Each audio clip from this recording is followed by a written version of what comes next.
তোমরা যেভাবেই পটল আলু রান্না করো না কেন, আজকের এই রেসিপিটা একবার দেখার পর এখন থেকে পটল আলু এভাবেই রান্না করবে। কোনো রকম পেঁয়াজ রসুন ছাড়াই একদমই নিরামিষ দারুণ সুস্বাদু পটল আলুর রেসিপি তোমাদের সঙ্গে শেয়ার করব। সত্যি কথা বলতে পটল আলুর এই রেসিপিটা বাড়ির সবাইকে একবার খাওয়ালে রোজ রোজ এভাবে বানানোর জন্য রিকোয়েস্ট করবে। তো আজকের এই রেসিপিটা বানানোর জন্য এখানে পরিমাণ মতো পটল নিয়েছি। পটলগুলোর মধ্যে হালকা একটু খোসা রেখেছি, 2 টুকরো করে কেটে নিয়েছিলাম। আর অবশ্যই পটলগুলোকে ভালো করে ধুয়ে নিতে হবে।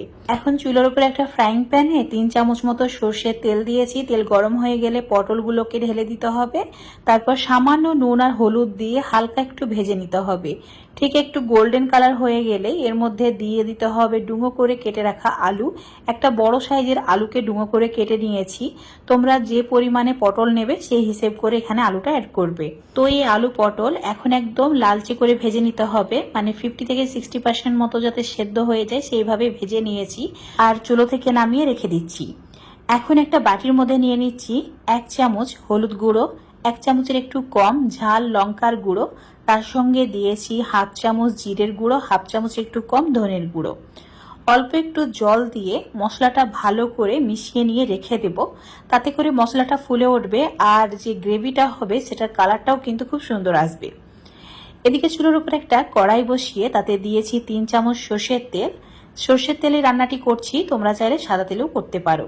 তেল ভালোভাবে গরম হয়ে গেলে চুলোর ফ্লেমটা একদম কমিয়ে দিয়ে দিতে হবে সামান্য পরিমাণে গোটা জিরে, তেজপাতা, অল্প একটু দারচিনির টুকরো, আর দিয়েছি 2টি লং, 3টি এলাচ। আর এলাচগুলোকে ফাটিয়ে নিয়ে ওই 10 সেকেন্ড মতো ভেজে নিয়েছি। এখন যে মশলাটা বানিয়ে রেখেছিলাম সম্পূর্ণ মশলা তেলের মধ্যে অ্যাড করে দিতে হবে। আর লো ফ্লেমে মশলাটা ওই 2 থেকে 3 মিনিট মতো কষিয়ে নিতে হবে। লো ফ্লেমে মশলা কষাবে, না হলে মশলাটা পুড়ে যাবে।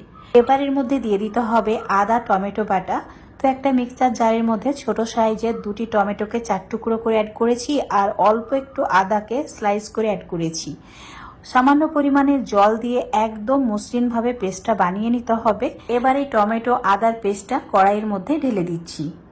এতে দিয়ে দিতে হবে স্বাদ মতো নুন, 1 চামচ মতোই নুন দিয়েছি, যদি প্রয়োজন হয় পরে অ্যাড করতে হবে। এবার চুলোর ফ্লেম একদম কমিয়ে দিয়ে ওই 5 মিনিট মতো লো ফ্লেমে ভালো করে মশলাটা কষিয়ে নেব।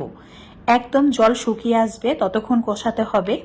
এদিকে ওই মিক্সার জারের মধ্যে 5টি মতো কাজু আর 2 চামচ টক দই একদম ভালো করে পেস্ট করে নিতে হবে। তো এবার এই পেস্টটাকে কড়াইয়ের মধ্যে ঢেলে দেব। এই সময় চুলোর ফ্লেমটা একদম কমিয়ে দেবে, না হলে বন্ধ করে দেবে। তো আমি চুলোর ফ্লেমটা একদম কম করে রেখেছি। মিক্সার জারটা ধুয়ে সামান্য পরিমাণে জল দিয়েছি। তো এখন একদম ভালো করে মশলাটা আরো 5 মিনিট মতো কষিয়ে নেব লো ফ্লেমে। দেখতেই পাচ্ছ গ্রেভির কালার খুব সুন্দর চলে এসেছে, একদম তেল ছেড়ে দিয়েছে। তো ভেজে রাখা আলু পটলগুলো এর মধ্যে অ্যাড করে দেব। আর 2-3 মিনিট মিডিয়াম আঁচে ভালো করে মশলার সঙ্গে কষিয়ে নেব। একদম ভালোভাবে এই সময় কষাতে হবে। দেখতেই পাবে একদম মশলা আলু পটলের গায়ে লেগে গেছে। ঠিক সেই সময় 1 কাপ মতো গরম জল অ্যাড করে দিতে হবে। এখানে অবশ্যই গরম জলটাই অ্যাড করবে। গরম জল দেওয়ার কারণে রান্নার টেস্ট খুব ভালো আসে আর কালারটাও খুব সুন্দর হয়। এবার এর মধ্যে দিয়ে দিতে হবে 1 চামচ মতো চিনি। যেহেতু টক দই আর টমেটো ব্যবহার করেছি তাই চিনিটা অবশ্যই দিতে হবে। এখন ভালো করে মিশিয়ে নিয়ে গ্রেভি ফোটা পর্যন্ত অপেক্ষা করব। এভাবে ফুটতে শুরু করলে চুলোর ফ্লেমটা একদম কমিয়ে দিয়ে 5 মিনিট মতো রান্না করে নেব। 5 মিনিট পর তোমাদের দেখাচ্ছি। এখন এর মধ্যে দিয়ে দিতে হবে বেশ কয়েকটি কাঁচা লঙ্কা। লঙ্কাগুলো গোটায় রেখেছি। আর এর মধ্যে দিয়ে দিতে হবে একদম সামান্য পরিমাণে গরম মশলা আর 1/2 চামচ মতো ঘি।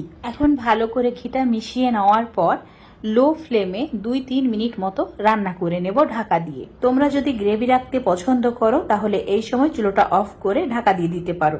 আমি ওই 2-3 মিনিট মতো লো ফ্লেমে ঢাকা দিয়ে রান্না করে নিয়েছি। তোমাদের 2-3 মিনিট পর দেখাচ্ছি। দেখতেই পাচ্ছ দারুণ একটা কালার চলে এসেছে, তাই না? রুটি, পরোটা, ভাত, লুচি, পোলাও, মানে সবের সঙ্গে পটল আলুর এই রেসিপিটা জাস্ট অসাধারণ লাগে খেতে। এখানে তোমরা তোমাদের পছন্দ মতো তেল মশলা অ্যাড করে রান্না করে নিতে পারো। দেখতেই পাচ্ছ একদম পারফেক্ট হয়েছে।